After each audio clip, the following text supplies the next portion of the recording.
اعوذ باللہ السمیع العلیم من الشیطان الرجیم من حمزہ ونفخہ ونفسہ بسم اللہ الرحمن الرحیم ربی یسر ولا تعسر وتمم بالخیر ربی زدنی علما فکلوا مما ذکر اسم اللہ علیہ ان کنتم بآیاتہ مؤمنین۔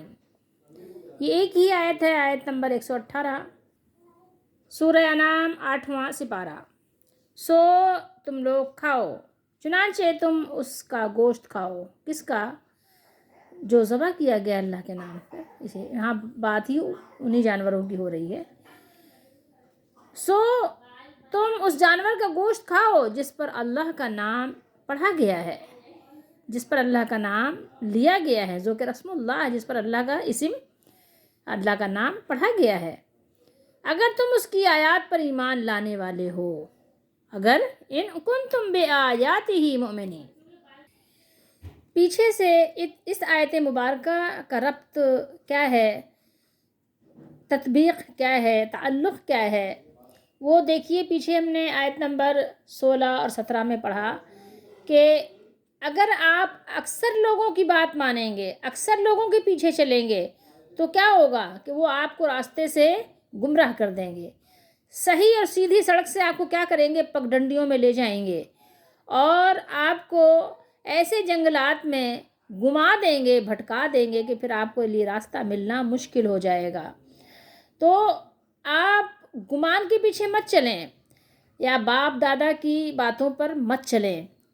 پیچھے یہ باتیں ہم نے پڑھی تھیں، کیونکہ ان میں سے اکثر لوگوں کا معاملہ کیا ہے، ان یتبعون الا الظن وانہم الا یخرصون۔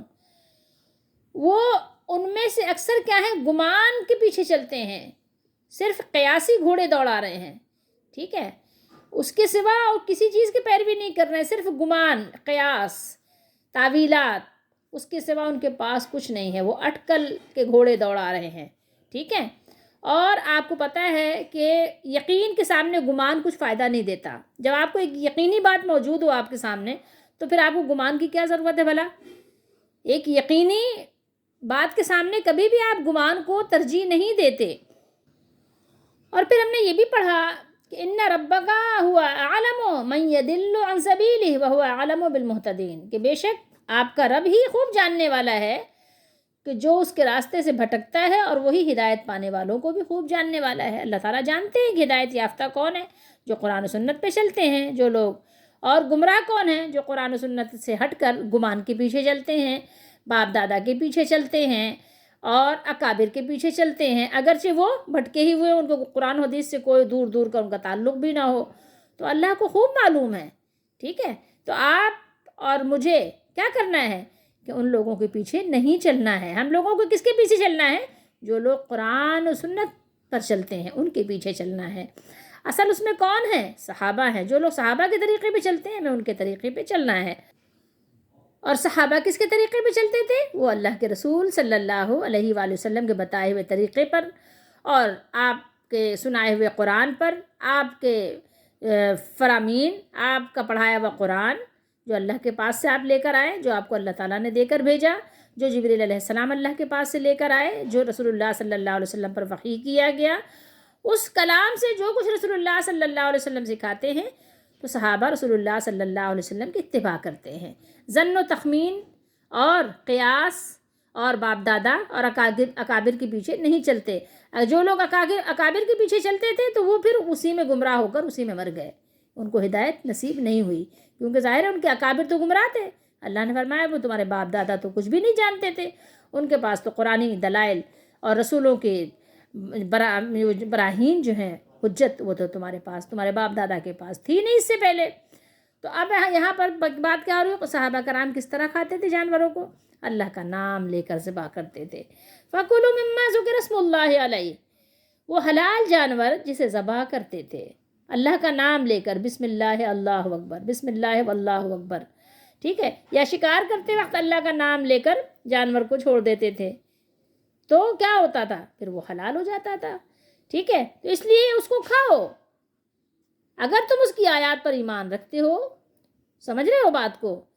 صرف ایسا ذبیحہ کھانا ایمان کا تقاضا ہے کہ جس پر اللہ کا نام لیا گیا ہو، اس کے علاوہ کا کھانا لازمی بات ہے، آپ کو پتہ چل گیا نہیں جائز ہے۔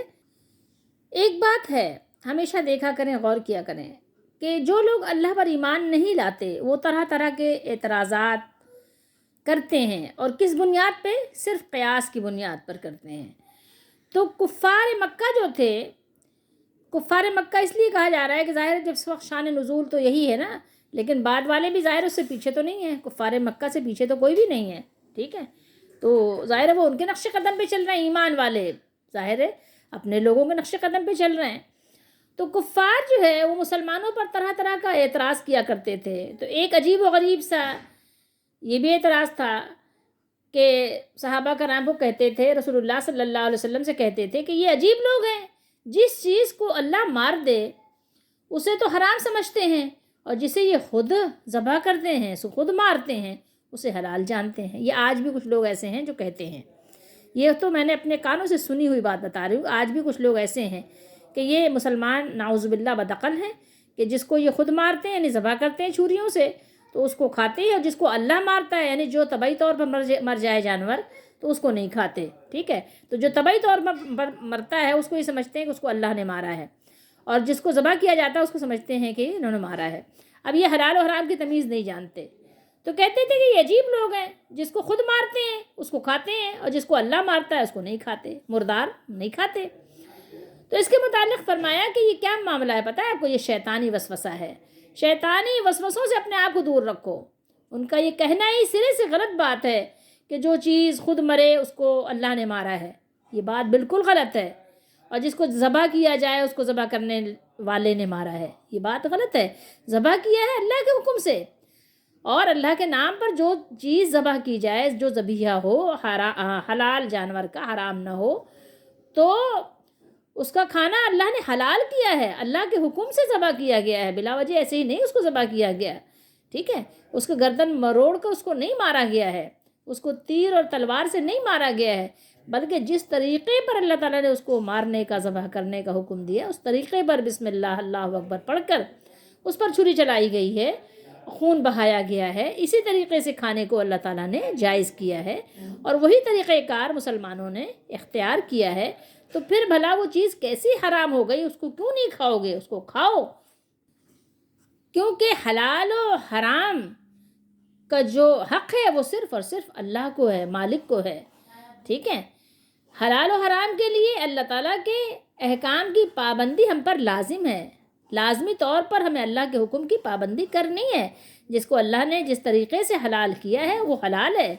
یہاں پر ہمارے اور آپ کے قیاسی گھوڑے اور ظن و تخمین، ٹھیک ہے، قیاس آرائیاں کام نہیں دیں گی، ان سے کام لینا ایمان کے خلاف ہے۔ جس حلال جانور کو اللہ تعالیٰ کا نام لے کر ذبح کیا جائے وہ حلال ہے، اسے کھاؤ، بلا کسی روک ٹوک کے کھاؤ، بلا کراہت کھاؤ، بلا تعمل کھاؤ، شوق اور ذوق سے کھاؤ، شکر ادا کرتے ہوئے کھاؤ کہ اللہ تعالیٰ کا شکر ہے کہ اس نے ہمارے لیے اس کو حلال کیا۔ مزے مزے سے اس کا گوشت کھاؤ، کباب کھاؤ، کوفتے کھاؤ، بریانی کھاؤ، قورمہ کھاؤ، اللہ نے حلال کیا ہے، کھاؤ اور اللہ کا شکر کرو، اس کی عبادت کرو، یہ اللہ تعالیٰ نے ہمارے لیے حلال کیا ہے۔ وہ آپ چاہے ہرن کھائیں، چاہے مرغی کھائیں، چاہے بکرے کا گوشت کھائیں، چاہے گائے کا کھائیں، چاہے بھیڑ کھائیں، چاہے دمبا کھائیں، جو اللہ نے حلال کیا اس کو ذبح کرو، اللہ کا نام لو اور کھاؤ، اور اپنے مالک کی عبادت کے لیے تیار رہو، ہمیشہ کیا رہو؟ ایکٹیو رہو۔ ہمارے مالک نے اپنی کتاب میں اور اپنے رسول علیہ السلام کے ذریعے سے ہمیں ہر چیز کی خبر دے دی ہے، جو چیزیں حرام تھیں ان کے متعلق بھی آگاہ کر دیا ہے، ٹھیک ہے؟ جو چیزیں حلال تھیں ان کے متعلق بھی صاف طور پر بتا دیا گیا ہے۔ تو اب آپ بتائیے کہ ذرا یہ کتنی جہالت اور حماقت ہے کہ جس چیز کو اللہ تعالیٰ نے حرام نہیں کیا اسے ہم خود حرام کر لیں، کہ ہم نے ذبح کیا تو نعوذ باللہ اس کو حرام کر لیا، اس کو حرام سمجھا جائے؟ نہیں، دیکھو یہ جہالت ہے۔ لیکن یہاں سے ان لوگوں کو بھی، کفار کو تو سمجھ نہیں ہے، لیکن یہاں سے ان لوگوں کو بھی جو کلمہ گو ہیں، جو اپنے آپ کو مسلمان سمجھتے ہیں اور کسی قبر پر لے جا کر ذبح کرتے ہیں جانوروں کو، کس لیے؟ کہ قبر والے کو خوش کرنا ہے، قبر والے کا عرس ہے۔ تو ان لوگوں کو بھی اس سے سبق لینا ہے کہ نہیں، ایسا نہیں کرنا ہمیں۔ یاد رکھیے گا یہ بات، یہ سبق یاد رکھیے گا۔ بے شک کہ آپ اللہ کا نام لے کے اور آپ کسی بزرگ کا تقرب حاصل کرنے کے لیے آپ ایسا نہیں کر سکتے، یہ آپ کے لیے حکم نہیں دیا گیا، کیونکہ اللہ کے رسول صلی اللہ علیہ وسلم کے زمانے میں بھی اور آپ کے بعد آپ کے صحابہ نے بھی ایسا نہیں کیا۔ کسی کی قبر پر لے جا کر عرس کے نام پر کسی جانور کو ذبح نہیں کیا، اس لیے آپ بھی ایسا ہرگز نہیں کیجیے گا۔ اللہ تعالیٰ نے مسلمانوں کے لیے ہر جگہ اور ہمیشہ آپ اگر دیکھیں گے تو یہی حکم دیا گیا ہے، یہی حکم دیا ہے کہ اپنے مالک کے ہی لیے کریں، جو کچھ بھی کریں کس کے لیے کریں؟ اپنے مالک کو راضی کرنے کے لیے، مملوک کے لیے نہیں، مالک کے لیے، اللہ کی مخلوق کے لیے نہیں آپ نے کام کرنا ہے، اپنے مالک کے لیے کرنا ہے۔ اب جو لوگ اب اپنے سامنے کھانا پانی رکھ کے فاتحہ کرتے ہیں، وہ اس سے دلیل پکڑتے ہیں، کہتے ہیں دیکھیں اللہ کا نام لے کر کھانا ہے نا، تو سامنے کھانا رکھ لو، سامنے پانی رکھ لو، اور پھر کیا کرو؟ پھر اس کے فاتحہ پڑھو اور پھر کھاؤ۔ دیکھو فاتحہ کی دلیل ہمیں قرآن سے مل گئی، آپ کو قرآن سے دلیل ہرگز نہیں ملی۔ قرآن و حدیث میں آپ کو ایسی کوئی دلیل نہیں ملے گی کہ اپنے سامنے کھانا پانی رکھ کر اور فاتحہ پڑھو اور پھر کھاؤ، کیونکہ آپ کو یہ دلیل بنانے کے لیے آپ کو، اگر آپ واقعی قرآن و حدیث کے نص سے ثابت کرنا چاہتے ہیں تو پھر صحابہ کے عمل سے ثابت کرنا پڑے گا کہ صحابہ نے ایسا کیا تھا کیا۔ اگر صحابہ رضی اللہ تعالیٰ عنہم نے کھانا رکھا سامنے، پانی رکھا سامنے اور اس پہ فاتحہ پڑھی اور پھر کھایا تو پھر تو ٹھیک ہے، پھر تو ہمارے لیے جائز ہے۔ ورنہ کھانے اور پینے کی چیزوں کو، ٹھیک ہے، کھانے اور پانی کو سامنے رکھ کر فاتحہ پڑھنے کی دلیل قرآن و حدیث میں آپ کو پوری زندگی نہیں مل سکتی اور نہ ہی ملے گی۔ البتہ یہ بات ضرور ہے کہ کھانے پینے کی چیزوں کو بسم اللہ پڑھ کر کھانے کا حکم ہے، کہ جب بھی آپ کوئی اللہ کی نعمت کھائیں، جب بھی کوئی چیز کھائیں، اور آپ کو پتہ ہے کہ ساری ہی نعمتیں اللہ کی ہیں، کسی اور نے نہیں پیدا کی۔ قرآن میں اللہ تعالیٰ نے چیلنج کیا ہے کہ مجھے دکھاؤ ان لوگوں کو کہ جنہوں نے کوئی چیز بنائی ہو، دکھاؤ مجھے، ارونی، مجھے دکھاؤ کون ہے وہ کہ جو اللہ کے علاوہ کسی نے کچھ پیدا کیا ہو۔ کوئی نہیں ہے زمین پر جس نے اللہ کے علاوہ کچھ بھی پیدا کیا ہو، کوئی ہے نہیں، آپ دکھا نہیں سکتے، ٹھیک ہے۔ آپ لاکھ معجزات کو لا کے پیش کریں لیکن وہ معجزات ہیں، وہ بھی اللہ تعالیٰ ہی کا حکم ہے، وہ بھی اللہ تعالیٰ ہی کا امر ہے، ادروائز کسی نے کچھ پیدا نہیں کیا۔ اللہ نے فرمایا زمین و آسمان کون ایسا ہے جس نے اللہ کے علاوہ کچھ پیدا کیا، ارونی، مجھے دکھاؤ۔ ایک جگہ نہیں، پورے قرآن میں اللہ نے دعویٰ کیا ہے، مختلف صورتوں میں، مختلف سپاروں میں آپ کو دعویٰ ملے گا۔ تو آپ کہیں پر بھی یہ ثابت نہیں کر سکتے کہ کسی نے کچھ پیدا کیا ہو اور کسی کے تقرب کے لیے اور کسی کو خوش کرنے کے لیے آپ کوئی جانور ذبح کریں۔ قرآن میں آپ کو یہ بھی ملے گا، اسی سورہ میں آخر میں ہم پڑھیں گے، اللہ نے فرمایا قل، آپ کہہ دیجئے انا صلاتی و نسکی و محیایا و مماتی للہ رب العالمین۔ سب کچھ کس کے لیے ہے؟ سب کچھ، جینے مرنے کے علاوہ بھی ہمارا کھانا پانی، اٹھنا بیٹھنا، سونا جاگنا، سبھی کچھ، جانور کا ذبح کرنا، قربانی کر کے اللہ کی رضا، اس کی خوشنودی حاصل کرنا، ٹھیک ہے، نماز پڑھنا، روزہ رکھنا، حج کرنا، سب کچھ کس کے لیے ہے؟ للہ رب العالمین، سب کچھ ہمارے مالک کے لیے ہے۔ چاہے آپ اجمالی طور پہ کہیں، چاہے ایک ایک چیز کا نام لے کر کہیں، لیکن یہ بات اللہ تعالیٰ نے بیان کر دی ہے کہ سب کچھ للہ رب العالمین۔ تو اب اگر کوئی یہاں سے دلیل پکڑے کہ جناب یہ اللہ تعالیٰ نے حکم دیا سو کھاؤ اس چیز کو یا اس چیز میں سے جس پر اللہ کا نام لیا گیا ہے، تو دیکھو ہم فاتحہ میں بھی اللہ کا نام لیتے ہیں، تو جو فاتحہ کا طریقہ کار ہے وہ آپ کا اپنا بنایا ہوا ہے، من گھڑت ہے، ظن و تخمین پر مبنی ہے، ٹھیک ہے، قیاس پر مبنی ہے۔ اگر آپ کو دلیل چاہیے تو صحابہ کرام کا عمل پیش کرنا پڑے گا کہ صحابہ کرام ایسا کرتے تھے کہ کھانے کو سامنے رکھ لیا، پانی کو سامنے رکھ لیا، دیگر اشیاء کو سامنے رکھ لیا، ٹھیک ہے، وہاں پہ لوبان سلگا لی، وہاں پہ اگربتی سلگا لی، وہاں بیٹھ گئے، وہاں پر اب دعائیں وغیرہ پڑھ رہے ہیں، پڑھنے کے بعد کھانے پہ دم کر رہے ہیں یا دور سے ہی دم کر رہے ہیں، تو یہ جو ہے نظر و نیاز کا کھانا ہے، اور یہ جو ہے بزرگوں کی فاتحہ کا کھانا ہے، اور یہ قبروں کے ایصال ثواب کا کھانا ہے۔ تو یہ ایسی دلیلیں ملتی ہی نہیں ہیں، اور جب ملتی نہیں ہیں تو لازمی بات ہے کہ وہ کھانا یا تو بدعت ہوگا اور یا تو پھر وہ کیا ہوگا، یا تو پھر وہ کھانا جائز نہیں ہوگا، ٹھیک ہے، شرک پر مبنی ہوگا، تو ہی صورتیں ہو سکتی ہیں، ٹھیک ہے، یا تو خرافاتی کام ہوگا۔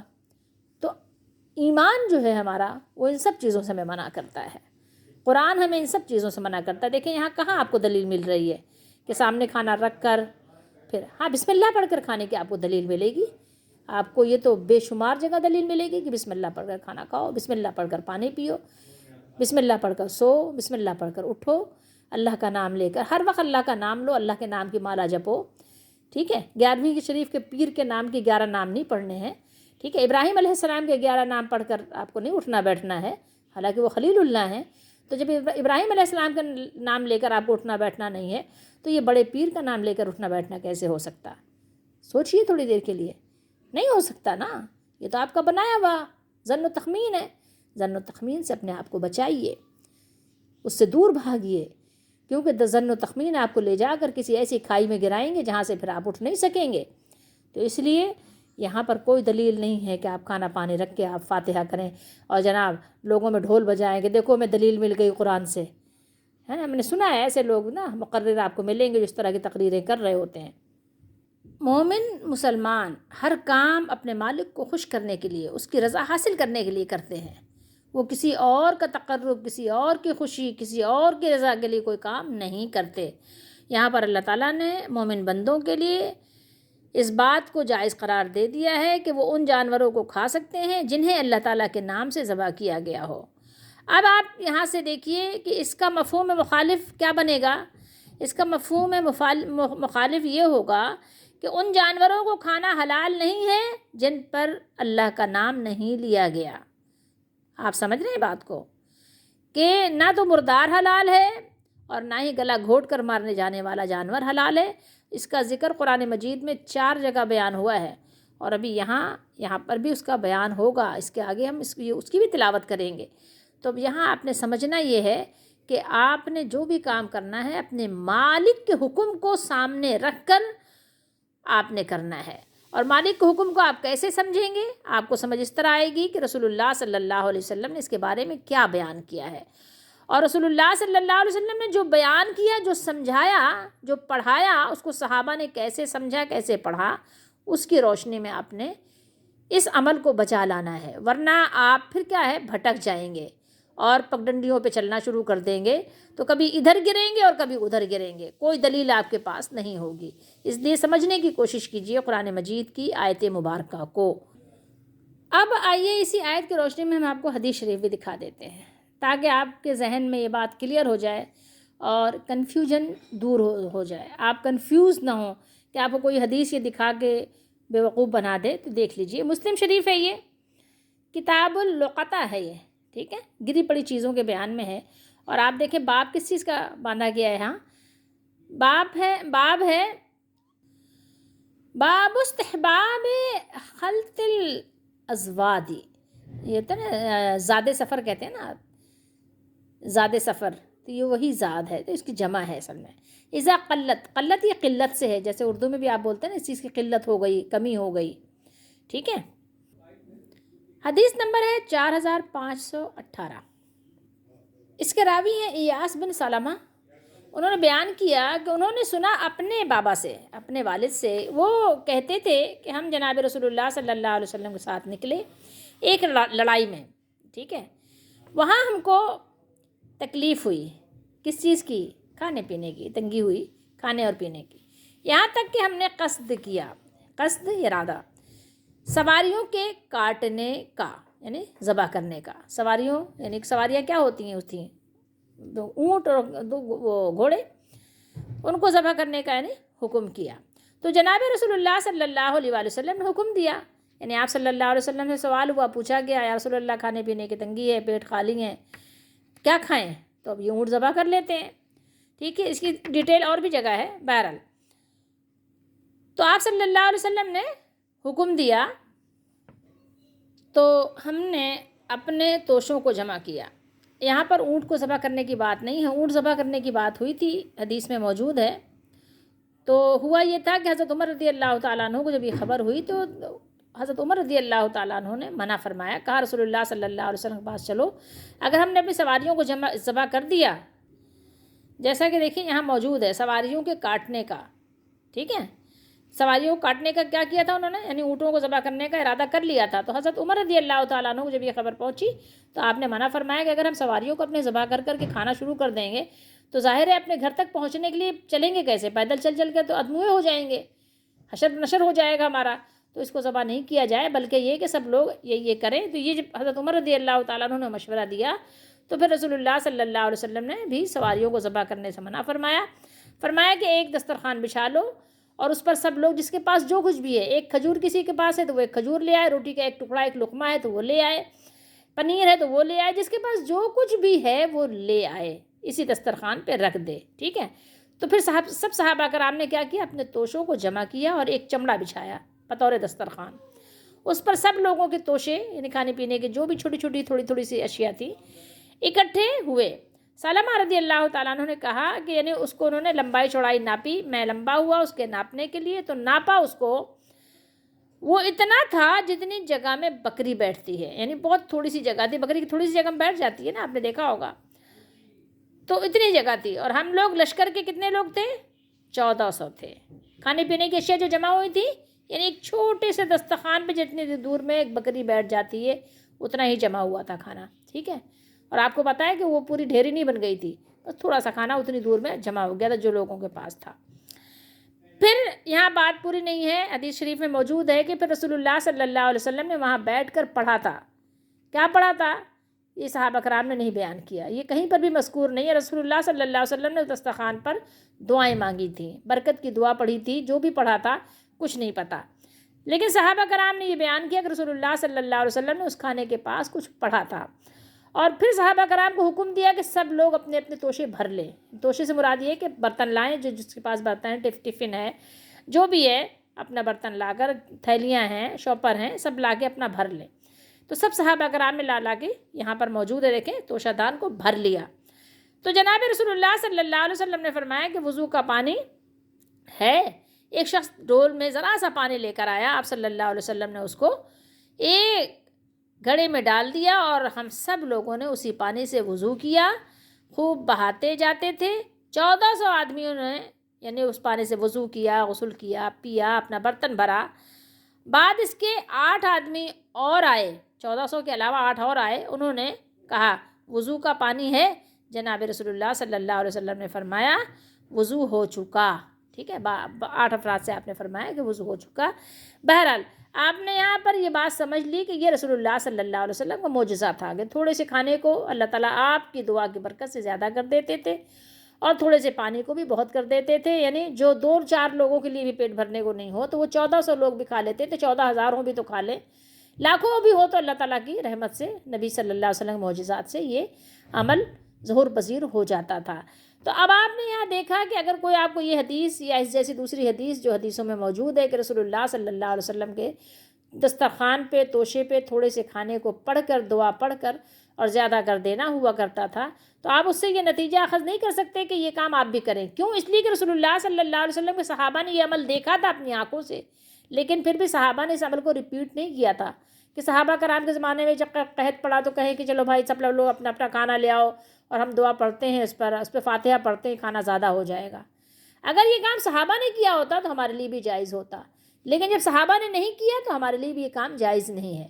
یہ بدعت ہوگا، فتنہ ہوگا، دین میں نئی بات اپنی طرف سے ایجاد کرنا ہوگا جو کہ پسندیدہ بھی نہیں ہے اور قابل لعنت ہے۔ تو اس لیے اس طرح کی حدیث کو پڑھ کر آپ یہ جواز پیش نہیں کر سکتے کہ یہ ہمارے لیے جائز ہے۔ ہاں اس وقت یہ جائز ہو جاتا جب صحابہ کرام بھی ایسا کر لیتے، صحابہ کرام اگر ایسا کر لیتے تو پھر ہمارے لیے یہ نہ صرف جائز ہو جاتا بلکہ پسندیدہ ہو جاتا، مباح ہو جاتا، ٹھیک ہے۔ تو یہ بات آپ کو سمجھنے کی ضرورت ہے۔ اس طرح کی اور بھی احادیث موجود ہیں لیکن میں نے چونکہ یہی کھول لی تھی تو میں نے آپ کو یہی سنا دی۔ اب ایک آپ کو ہم بخاری شریف کی بھی حدیث شریف سنا دیتے ہیں، وہ بھی سن لیجئے، پھر بات کا اختتام کرتے ہیں۔ بخاری شریف ہے، کتاب التوحید ہے، یہ کتاب التوحید، حدیث نمبر ہے 7562 اور باب ہے یہ فاسق اور منافق کی تلاوت کا بیان۔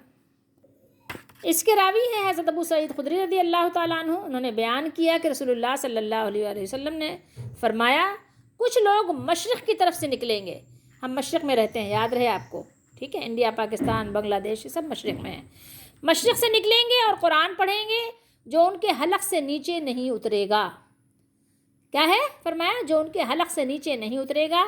یہ لوگ دین سے اس طرح دور پھینک دیے جائیں گے جیسے تیر پھینک دیا جاتا ہے، پھر یہ لوگ کبھی دین میں نہیں واپس آ سکتے یہاں تک کہ تیر اپنی جگہ خود واپس آ جائے، یعنی ان کا آنا دین میں واپس اتنا محال ہو جائے گا۔ پوچھا گیا ان کی علامت کیا ہوگی؟ تو فرمایا ان کی علامت سر منڈوانا ہوگی، یعنی سر منڈوانے والے بھی ہوں گے، ایسے لوگ بھی ہوں گے، اور اس کے علاوہ بھی علامتیں بتائی گئی ہیں، یہاں پر یہی علامت بیان ہے۔ تو بہرحال ان کے حلق سے قرآن و حدیث کی باتیں نہیں اترتی، اور آج بھی نہیں اتر رہی ہیں۔ یہ عربی میں جو متن ہے، آپ اس پہ بھی نظر رکھیے، یخرج ناس من قبل المشرقی، یہ آپ کے سامنے ہے، وَيَقْرَؤُونَ الْقُرْآنَ، یہ آپ کے سامنے، آپ اس کو پڑھ بھی سکتے ہیں، دیکھ بھی سکتے ہیں، اور آپ کو اندازہ لگانا بھی مشکل نہیں ہوگا۔ بڑی بڑی ایسی جماعتیں بنی ہیں کہ جو بہت تبلیغ بھی کر رہی ہیں، بہت قرآن بھی پڑھ رہی ہیں، بہت قرآن پڑھا بھی رہی ہیں، بہت جو ہے وہ قرآن کا درس بھی دے رہی ہیں، دنیا میں قرآن لے کر وہ پھر رہی ہیں، لیکن قرآن کی باتوں کو جب ان کو بتایا جاتا ہے ان کو سمجھ نہیں آتی، کہتے ہیں کہ یہ ظاہری معنی ہے، ٹھیک ہے۔ جب قرآن کی بات سمجھ میں نہیں آتی، قرآن میں تعویل کر دیتے ہیں، قرآن پڑھنے کو منع کر دیتے ہیں۔ اب آپ نے فیصلہ کرنا ہے کہ آپ نے کس راستے پہ چلنا ہے، قرآن و سنت کے، یا پھر ان لوگوں کے جو لوگ جہنم کے دروازوں پہ کھڑے ہو کے آپ کو جہنم کی طرف بلا رہے ہیں۔ اگر آپ نے ان کی پکار پہ لبیک کہی تو وہ آپ کو جہنم میں گرا دیں گے۔ اس لیے اپنے آپ کو جہنم سے بچانے کے لیے، اللہ کی رضا حاصل کرنے کے لیے ایسے تمام کاموں کو ترک کر دیجئے کہ جس کا حکم ہمیں رسول اللہ صلی اللہ علیہ وسلم نے نہیں دیا، صحابہ کرام نے نہیں کیا، تو اپنی طرف سے قیاس مت کیجئے، ورنہ کیا ہے کہ دین سے نکل جائیں گے، قرآن پڑھیں گے، اپنے آپ کو سمجھیں گے بہت بڑے قرآن کے قاری ہیں، لیکن قرآن کی باتوں کو مان ہی نہیں رہے ہیں، تو بتائیے پھر فائدہ کتنا حاصل کر سکتے ہیں۔ اس لیے توبہ کرنے کی کوشش کریں، رجوع اللہ ہو جائیں، اللہ تعالیٰ ہم سب کو توفیق دے، اور ہماری اللہ تعالیٰ کوششوں کو قبول فرمائے، اور ہمیں اللہ تعالیٰ ہر طرح سے جہنم سے بچانے کی توفیق دے، قرآن و سنت پہ پورے طریقے سے ایمان لانے کی توفیق دے۔ تھوڑا پڑھیں لیکن زیادہ سمجھیں۔